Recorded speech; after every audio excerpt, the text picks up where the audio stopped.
Bonjour et bienvenue sur la chaîne. Alors aujourd'hui on va faire un tirage pour essayer de voir quelle est sa part d'ombre, ou la vôtre éventuellement si vous ne savez pas forcément quelle est votre part d'ombre. On va essayer d'aller creuser avec le tarot Pop Culture, qui est le dernier tarot que j'ai acheté, avec des cartes énormes. J'avais pas forcément envisagé des cartes aussi grandes, mais dès que j'ai vu les cartes, la Pop Culture c'est toute ma vie, hein, donc ce que je connais peut-être le moins là-dedans, ça va être tout ce qui concerne les animés et les mangas. Hein, même si One Piece, Akira, ce genre de choses, Sailor Moon, évidemment, ça me parle. Mais sinon, je pense que vous allez aussi reconnaître certains objets, certains personnages liés à la pop culture. Alors, petit message avant de commencer, je serai absente du 4 au... Je vais être absente entre 8 et 10 jours, on va dire au 14-15, donc ne vous étonnez pas si je ne mets pas de petits mots à vos commentaires. Hein, je m'attache à mettre un mot à chacun, ne serait-ce que merci, bonne journée, enfin bon, bref. Là, il faut savoir que je n'aurai pas mon ordi, je pense, ça m'étonne que je le prenne avec moi. Je vais prendre mon téléphone, donc les haters, les vendeurs de poudre de perlimpinpin ou d'autres choses qui commencent par un S avec un X au milieu, pas la peine de vous précipiter parce que j'effacerai les messages. Mais comme j'écris les SMS avec un doigt, si vous voulez, je ne pourrai pas répondre. Voilà, donc ne vous étonnez pas, je vous répondrai à mon retour. Alors ça ne doit pas vous empêcher de mettre des petits mots, hein, ça me fera plaisir de vous lire, au contraire. Donc voilà. Et puis même chose pour les messages privés. Hein, ceux qui m'envoient des mails, par exemple, je vous répondrai à mon retour. Et après, je serai là, voilà, je reste là tout l'été, donc je serai disponible si besoin. Mais je vais programmer des vidéos, je vais essayer de faire comme je fais d'habitude, c'est-à-dire une vidéo le mercredi, le vendredi, le dimanche, hein, tout simplement. J'en ai déjà pas mal de rentrées, donc là, il va falloir que je fasse, je crois, juste celles qui correspondent à la période où je vais pas être là. Donc, allez, on y va.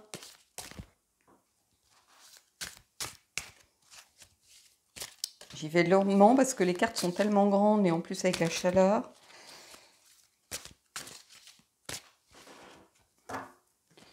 On va prendre 3 cartes. Je vais me laisser porter.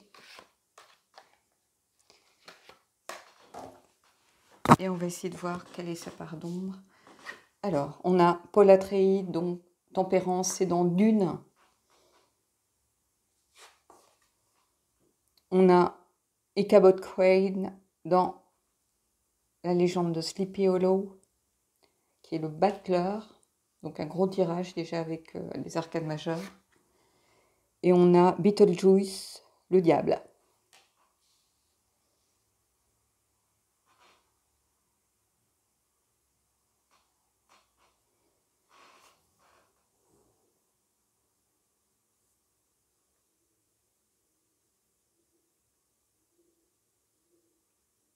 Ici, ce que je ressens, c'est quelqu'un qui peut vite être pris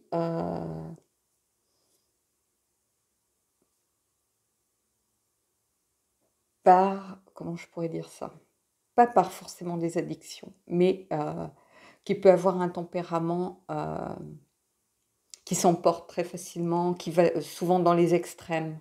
Quelqu'un qui est du genre à fonctionner un petit peu à l'impulsion, à l'instinct. Et c'est pour ça qu'on commence ici par Tempérance. Hein. Tempérance, c'est quelqu'un justement qui évite d'aller dans les extrêmes, qui temporise, si vous voulez. Tempérance, c'est vraiment, il y a cette idée surtout de relier les choses, de trouver l'équilibre à travers la tension en 2 mots. Hein. C'est-à-dire que des fois, quand on marche sur un fil, il faut que le fil soit tendu. Hein, pour trouver son équilibre, si le fil flotte, vous êtes sûr de vous casser la figure. Là, c'est un petit peu ça que je ressens. C'est-à-dire qu'il y a toujours une certaine tension qui permet à cette personne de passer à l'action, mais c'est pas toujours à bon escient, parce que c'est quelqu'un qui est souvent assujetti à son instinct, à ses pulsions. Hein, c'est quelqu'un, à mon avis, qui a du mal à réfréner ses pulsions. Hein, que ce soit la colère, que ce soit le désir, que ce soit... c'est quelqu'un qui n'aime pas forcément qu'on lui dise non, hein, qui n'aime pas les freins, qui n'aime pas qu'on temporise. Ici, bah, je vais le voir un petit peu dans le sens un petit peu inversé, c'est-à-dire quelqu'un... qui passe d'un extrême à l'autre facilement. Hein. Et ici, avec le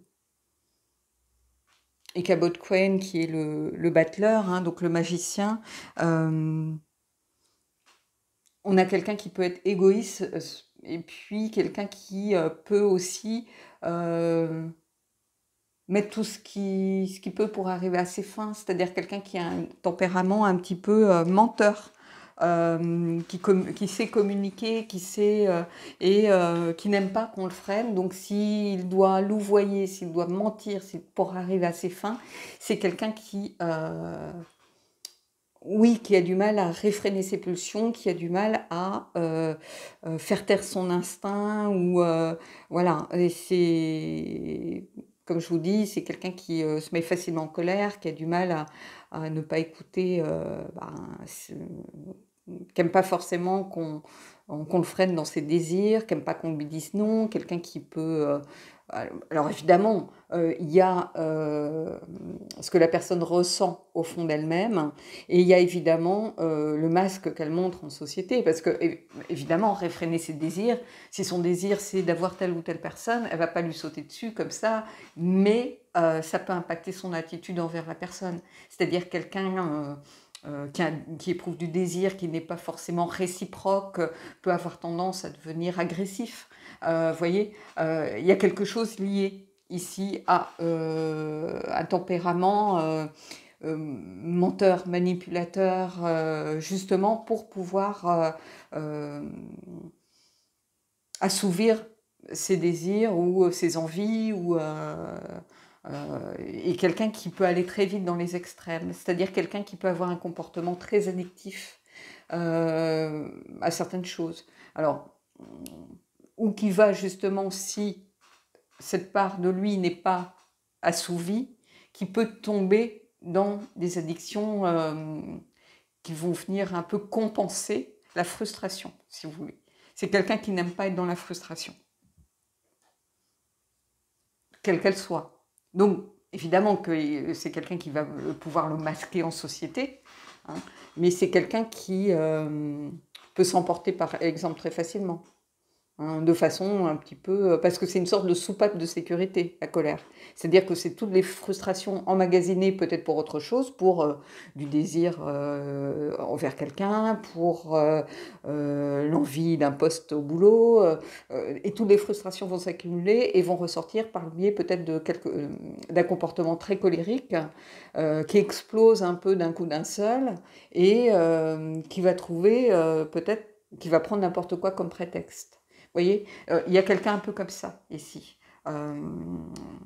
Mais qui arrive à le masquer pour avoir un comportement social. Et ce n'est pas forcément quelqu'un qui est...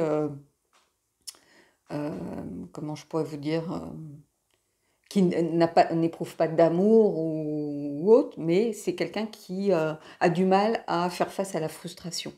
Hein, et qui peut arriver pour des choses liées à, comme je vous disais, à son instinct, à des choses très profondes.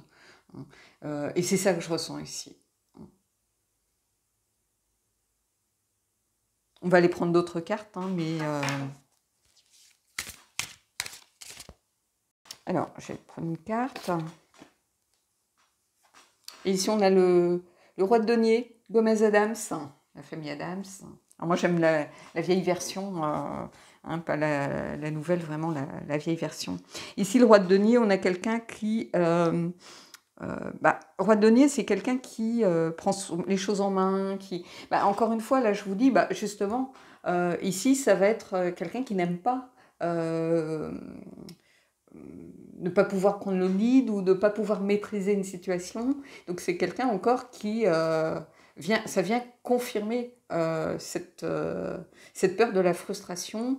Ça peut être aussi, ici, il y a puisqu'on est dans les deniers, on voit qu'il a des pièces de l'argent.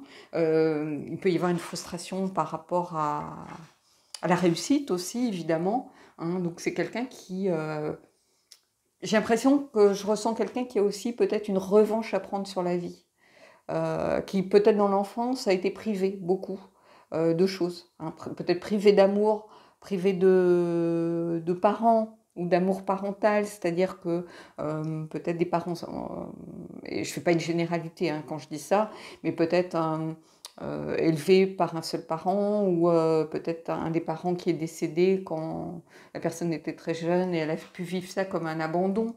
Ou quelqu'un qui est parti, ou vous voyez, il y avait déjà une frustration à la base, hein, ou dans une famille où on ne dit pas forcément les choses, où la personne s'est sentie peut-être rejetée, ou hein, j'ai fait un tirage sur la jalousie il n'y a pas très longtemps, peut-être quelqu'un qui a toujours été dans la frustration par rapport à des frères et sœurs, ou quelqu'un qui a simplement manqué d'amour, manqué peut-être de ressources, hein, quelqu'un dans une famille pauvre. J'ai l'impression qu'ici, quand je vois Gomez Adams sortir, j'ai l'impression, avec vous voyez, cet argent dans la main, quelqu'un qui a eu... oui, il y a eu sans doute une revanche à prendre sur la vie, ici. Et ça peut expliquer cette part d'ombre, justement. On va aller prendre une carte supplémentaire, mais ici, il y a comme une revanche à prendre sur la vie, sur le passé, sur peut-être quelqu'un qui était moqué à l'école parce qu'il n'avait pas les derniers vêtements à la mode, parce que justement, sa famille n'avait pas les ressources pour acheter des marques, ou pour... vous voyez, quelqu'un qui a une sorte de revanche à prendre sur la vie.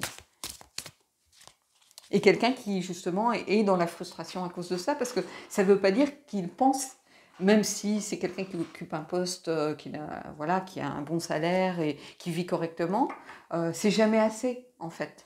Hein. Il y aura toujours une frustration quelque part.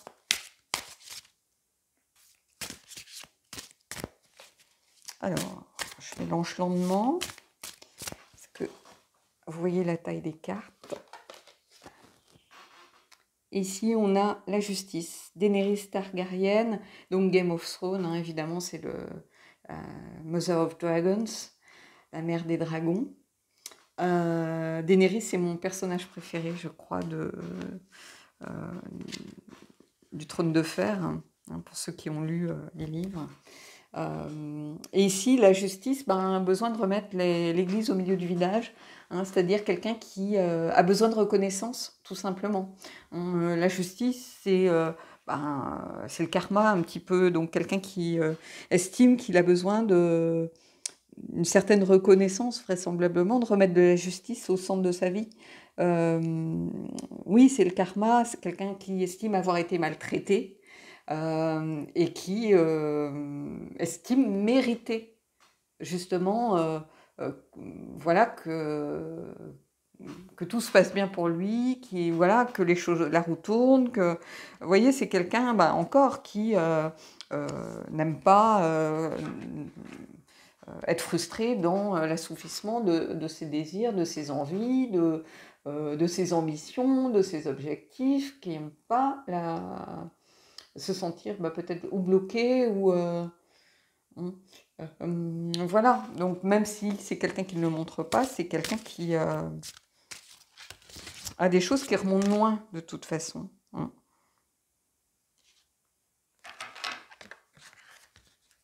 Et ici, vous voyez, j'ai la dernière carte qui s'est retournée, c'est Ariane Oliver, donc c'est Hercule Poirot, hein, évidemment, c'est celle qui écrit des romans policiers, qui est amie d'Hercule Poirot, et c'est la Reine d'épée.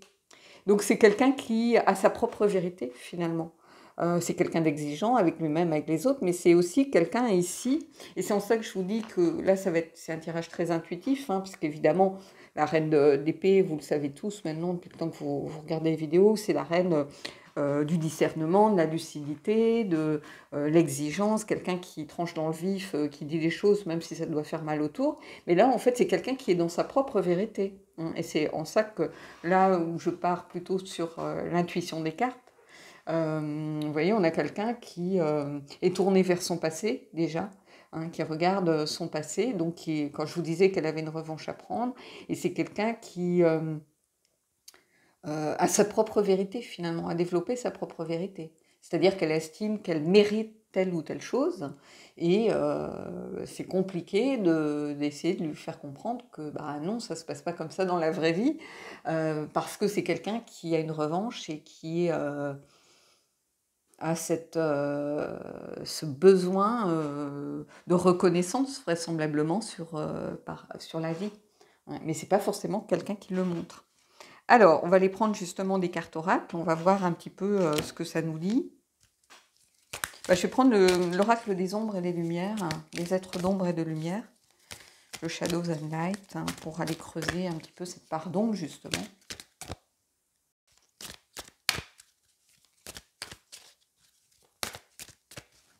Alors, Violette de Chess, Stiff, Bored and Stuck. C'est quelqu'un qui campe sur ses positions.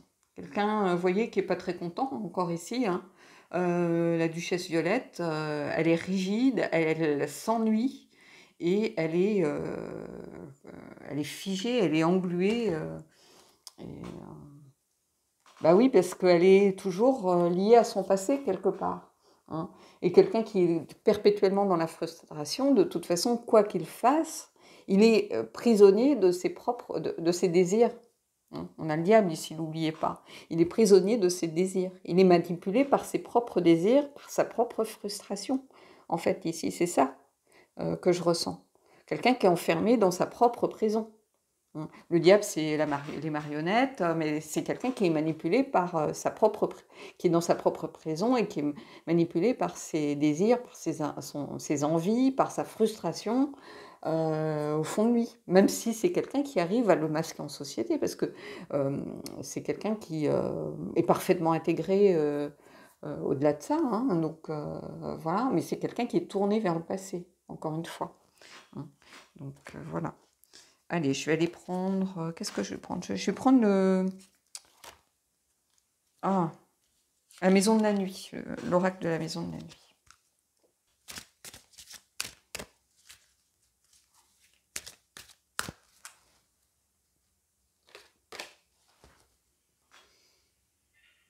Et ici, on a le bosquet.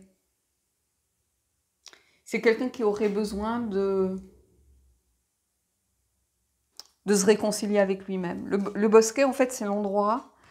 en fait, le bosquet représente un peu l'espace sacré que l'on a tous, qu'il soit au fond de nous-mêmes, par la méditation, ou un endroit que l'on apprécie.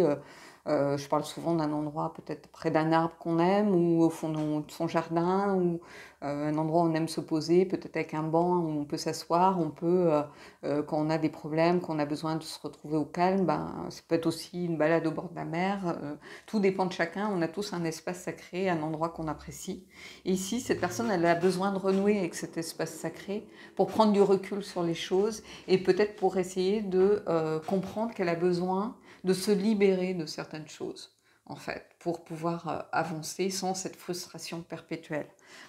Et ici, c'est ça. Le conseil que j'aurais à donner, donc si c'est vous qui êtes impacté directement par le tirage, c'est de renouer avec votre espace sacré. On en a tous un. Et peut-être que ça fait un moment que vous ne l'avez pas visité, cet espace sacré. Et c'est peut-être le moment, vous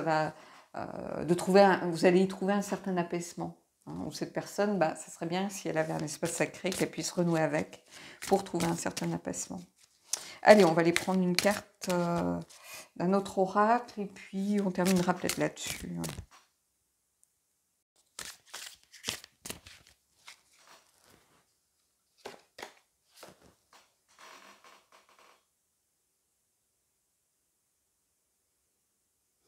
Alors, ici, on a le juge. Alors, je ne vais pas rentrer dans les petits textes, parce que les petits textes, justement, c'est ce que j'aime pas dans ce jeu. Je les trouve trop blancs, trop noirs. Je peux vous les lire, hein, si vous voulez, mais je trouve que parfois, voilà, il y a une part d'intransigeance un peu, c'est comme ça, pas autrement. Vous voyez, la part d'ombre n'offre une critique destructive, abus d'autorité sur le plan légal, criminel ou des affaires. Là, ce que je vois, c'est le mot juge. C'est quelqu'un qui peut être facilement dans le jugement, qui peut facilement porter un jugement sur les autres, par exemple. Hein, quelqu'un qui, à partir du moment où on a sa propre vérité, bien évidemment qu'on est dans le jugement. Bien évidemment qu'on est son propre juge, finalement. Hein, avec cette idée de ne pas devoir rendre de compte. Vous voyez, cherche l'équilibre entre la part de lumière est peut-être plus importante ici. Cherche l'équilibre entre la justice et la compassion. C'est partager équitablement la distribution du pouvoir.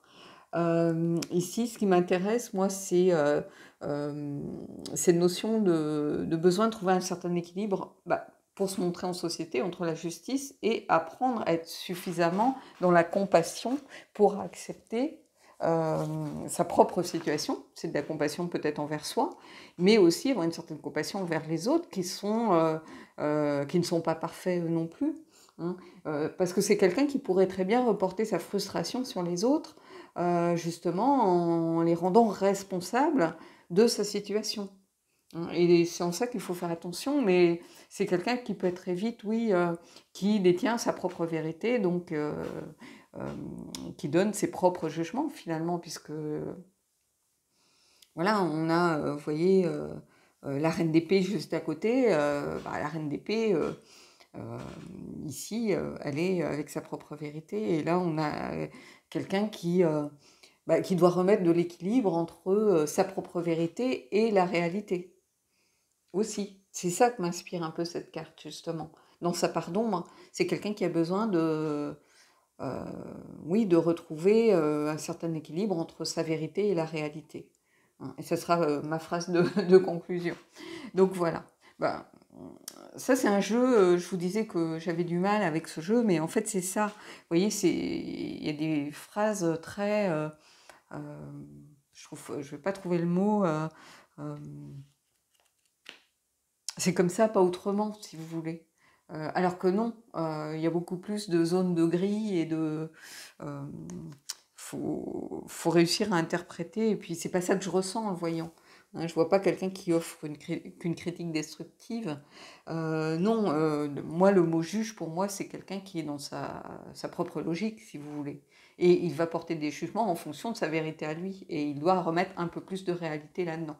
Hein, donc voilà. Bon, bah écoutez, j'espère que ce tirage vous aura plu. C'était pas un tirage facile. C'était un tirage relativement cohérent malgré tout, mais pas facile. Parce que quand on travaille l'ombre, c'est jamais, voilà, c'est jamais évident, c'est toujours compliqué. Il y a beaucoup d'énergie négative qui remonte à la surface et qui, quelquefois, n'ont pas envie de remonter à la surface, donc qui sont en lutte permanente. Et quand je fais des tirages de cet ordre, j'ai l'impression de lutter, en fait, avec le jeu. C'est-à-dire que, comme si il ne voulait pas se laisser découvrir qu'il était en opposition par rapport à moi, pour pas, justement... comme s'il ne voulait pas dire les choses. Et ça, j'ai toujours cet effet-là quand je travaille un peu l'ombre. Donc voilà, donc écoutez, dites-moi ce que vous en avez pensé, dites-moi si c'est vous ou quelqu'un que vous connaissiez peut-être qui est concerné. En tout cas, moi je vous souhaite de belles choses et je vous dis à bientôt.